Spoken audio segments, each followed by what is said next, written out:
अस्सलाम वालेकुम रहमतुल्लाहि व बरकातुहू। आज हम बनाने जा रहे हैं एक बहुत ही मुनफरिद सा मीठा जो बहुत कम लोग बनाते हैं, लेकिन ये बहुत ही लजीज होता है जी। तो इसको कहते हैं हम पम्पकिन हलवा, यानी कि पेठा हलवा, कद्दू का हलवा। बिस्मिल्लाहिर्रहमानिर्रहीम। सबसे पहले हम लेंगे जी पेठा यानी कि कद्दू, और ये बहुत बड़े बड़े साइज़ में होते हैं। यहाँ पे जो मैंने साइज़ लिया है ये भी काफ़ी बड़ा है, और इसको मैंने 2 हिस्सों में अभी किया है कट। इंशाल्लाह बनाएंगे हम पूरा, क्योंकि ये पक के बहुत थोड़ा रह जाता है। तो यहाँ पे हम इसके सबसे पहले बीज निकाल लेंगे, और बीज निकालने के बाद हम इसको स्लाइसेस में कट कर लेंगे। आप जिस तरह से आसान समझें आप उस तरह से कर लें, क्योंकि इसका छिलका बहुत ज़्यादा हार्ड होता है। आपको दिखने में लग भी रहा होगा कि कितनी मुश्किल से मैंने इसको स्लाइसेस में किया है। ठीक है, तो आप इसको स्लाइसेस में करने के बाद इसके अंदर जो रेशे हैं उनको छुरी से बारीक बारीक काट लीजिएगा। उसके बाद इसका छिलका बहुत ज़्यादा सख्त होता है, ठीक, तो एहतियात से कीजिएगा ताकि मेरी तरह आपके हाथ में कट ना लगे। तो यहाँ पे मैंने इनको कट कर छील लिया, और इसका छिलका मोटा ही उतारा जाता है और उतना भी मोटा ही है। ठीक है जी, तो हम इसको इस तरह से तमाम स्लाइसेस को पील ऑफ कर लेंगे। मुशक्क़त देख के लग ही रहा होगा कि काफ़ी मेहनत दरकार है, लेकिन जब बनेगा तो सारी मेहनत आप भूल जाएंगे। अब हमने क्या किया, इनको छील भी लिया, रेशे भी साफ़ कर लिए, और इनको अब हमने वॉश कर लेना है। वॉश करने के बाद हम इनको ग्रेट कर लेंगे। आप ग्रेटर का इस्तेमाल कीजिए, और जो बारीक वाला हिस्सा है उसका इस्तेमाल कीजिएगा, ताकि जो कद्दू है उसको गलने में आसानी रहे और वो जल्दी गल जाए। ठीक, तो यहाँ पे हम इसको ग्रेट कर लेते हैं।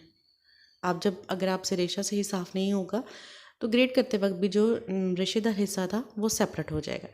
आपके पास एक और ऑप्शन भी हो सकती है, अगर आपके पास चॉपर है, you can use the chopper, क्योंकि इसमें क्या होगा कि आपका काम मुशक्क़त के बिना जल्दी हो जाएगा। ठीक है जी, तो यहाँ पे अल्हम्दुलिल्लाह हमने सारा जो है वो ग्रेट कर लिया है।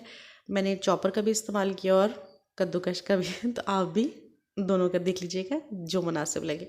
तो यहाँ पे अब हमने जी ले लिया है खूबसूरत सी कढ़ाई, और कढ़ाई में डाल दिया है खूबसूरत सा कद्दू, जिसको हमने ग्रेट भी किया है और आप देख लें मैंने चॉप भी किया है। ठीक है जी, तो अब हम इसको हल्की आंच पे पकाएंगे। कलर देख के माशाल्लाह इतना खूबसूरत है कि दिल से सुबहान अल्लाह निकलता है। और मुझे लगता है फैशन डिज़ाइनर्स ने जो लास्ट ईयर बहुत ज़्यादा मस्टर्ड कलर को इन किया था, इसी को देख के किया होगा। तो जी यहाँ पे मैंने इसको ढक के रख दिया था हल्की आंच पे, और आधे घंटे बाद मैंने तकरीबन इसको चेक किया। तो आप टाइम बाय टाइम इसको चेक करते रहिएगा। चमचा हिला के हम देखेंगे कि इसमें कितना पानी रह गया है। तो पानी की माशाल्लाह से जी भरमार है, हमने पानी नहीं डाला, फिर भी पानी बहुत ज़्यादा है इसके बीच में। इसमें पानी डालने की ज़रूरत नहीं होती, क्योंकि कद्दू में वैसे भी बहुत ज़्यादा पानी होता है, तो इसको हमें ड्राई करने में ही बहुत टाइम लगेगा। तो अगर आप और डाल देंगे तो वो तो समझ लें कि फिर नामुमकिन सा ही मरहला हो जाएगा कि आप उसको सुखा सकें।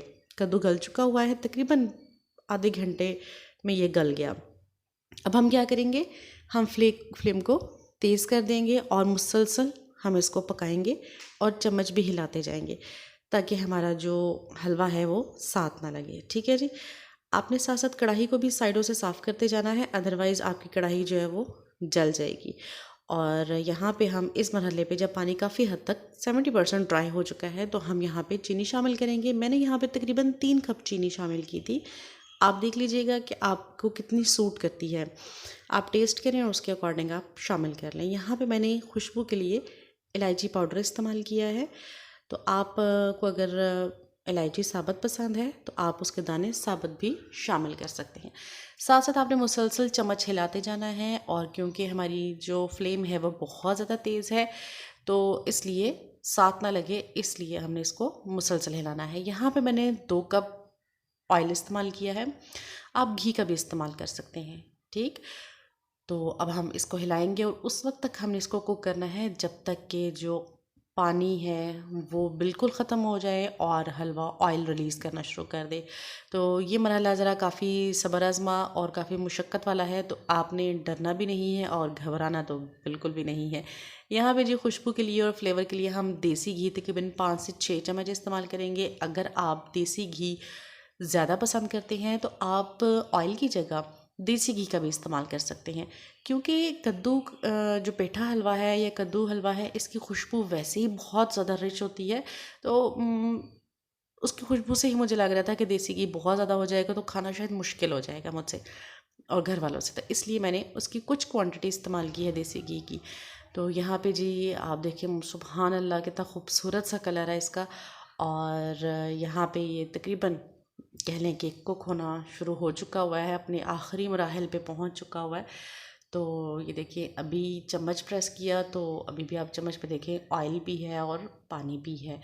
तो ये बेस्ट एक वे होता है जी हलवे को चेक करने का कि आप प्रेस करें तो जो अगर चम्मच के ऊपर ऑयल भी आ रहा है, पानी भी आ रहा है, तो इसका मतलब है कि उसमें अभी पानी मौजूद है। तो हम इसको और पकाएंगे और उस वक्त तक पकाएंगे जब तक कि ऑयल ना निकल आए। ये आप अपने घर में बना के दें, घर वालों को बहुत पसंद आएगा। इसका माशाल्लाह से कलर ही इतना खूबसूरत है। ये देखें ऑयल निकलना शुरू हो गया है, लेकिन मैं इसको 5 से 10 मिनट और कुक करूँगी, क्योंकि जितनी अच्छी बनाई हुई भी हो हलवे की उतना ही उसका जायका और खुशबू लजीज होते हैं। तो हमेशा कोशिश करें कि घर वालों को ऐसी चीज़ बना के दें जो आपने मेहनत से भी बनाई हो और दिल से भी बनाई हो, शौक़ से भी बनाई हो, तो फिर टाइम भी दिया हो, फिर अच्छी ना बने तो फिर उसका फ़ायदा नहीं है। तो घर वाले अगर आपकी चीज़ की तारीफ़ कर दें कि वाह क्या मज़ा आया, तो मेहनत तो वहीं पे पूरी हो जाती है। तो यहाँ पे जी हमारा हलवा बिल्कुल तैयार है, ऑयल निकलना शुरू हो गया हुआ है। तो अब हम क्या करेंगे कि फ्लेम को ऑफ़ कर देंगे। यहाँ पे मैंने कुछ पीनट्स लिए हैं और साथ में मैंने किशमिश ली है। तो इसको मैं क्या करूँगी, तवे पे रोस्ट कर लूँगी। मैंने कोई ऑयल नहीं डाला इसमें, ऐसे ही रोस्ट कर लिया 2 से 3 मिनट। तो यहाँ पे मैंने हलवे को जो है जी दोबारा से गर्म किया, क्योंकि नेक्स्ट डे मैं इसको कर रही थी सर्व। तो वो थोड़ा मेरे से हो गया कि मैंने खुद ही साथ थोड़ा सा लगा दिया इतनी मेहनत के बाद। तो उसके बाद जी कोई बात नहीं, इतना तो चलता ही है। तो यहाँ पे मैंने रोस्टेड पीनट, बादाम और किशमिश लगाया। एंजॉय करें और दुआ में याद रखिएगा। बहुत शुक्रिया। अल्लाह हाफ़िज़।